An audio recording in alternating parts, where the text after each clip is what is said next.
January 17 இன்றைக்கி என்ன நடந்ததுன்னு சொல்கிறேன். இன்றைக்கி காலையிலே ஒரு கவிதை ஒன்று எழுதினேன் கள்ளிச்செடியை வச்சு. கள்ளிச்செடி முட்களை பொருத்தி கொண்டு முத்தமிட துணியும் அதன் நேசம் தழும்புகளை மட்டுமே பரிசளிக்கிறது தன்னை நெருங்கி வரும் கைகளுக்கு.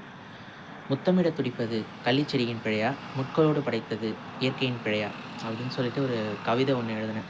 இந்த கவிதையிலே நீங்கள் புரிஞ்சிருக்கலாம் இன்றைக்கி என்ன மைண்ட் செட்டில் இருந்தேன்னு சொல்லிட்டு.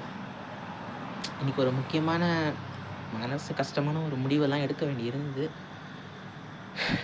எடுத்தேன். நிறைய விஷயம் சொல்ல வேண்டி இருந்தது. அது போயிட்டு சொல்லிட்டு வந்தேன். ரொம்ப ரொம்ப ஒரு மாரி இருந்தது. பரவால்ல. அது சொல்லிட்டு வந்துட்டேன்.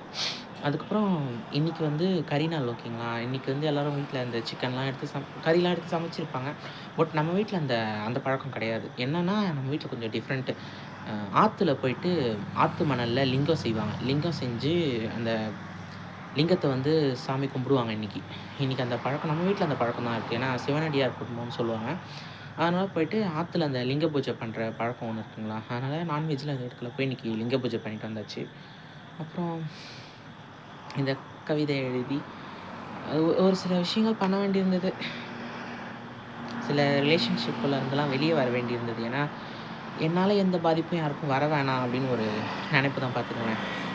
அதனால சொல்ல வேண்டியதெல்லாம் சொல்லிட்டு நான் அங்க வந்துட்டேன். அது எப்படி இனிமே எப்படி ஹேண்டில் பண்ண போறோன்றது தெரியல.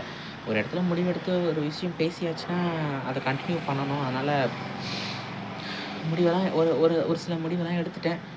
அத போயிட்டு சொல்ல வேண்டிய இடத்துல சொல்லிட்டு வந்துட்டேன். பார்த்தீங்கன்னா, கவிதை எப்படி இருந்ததுன்னு சொல்லிட்டு மெசேஜ் பண்ணுங்க. நான் கமெண்ட்ல போட்டு வைக்கிறேன் அந்த கவிதைய. புடிச்சா லைக் பண்ணுங்க. எப்படி இருந்தது? என்ன? அப்படின்றத சொல்லுங்க. நாளைக்கு என்ன நடந்தது? நாளைக்கு பார்க்கலாம். Thank you.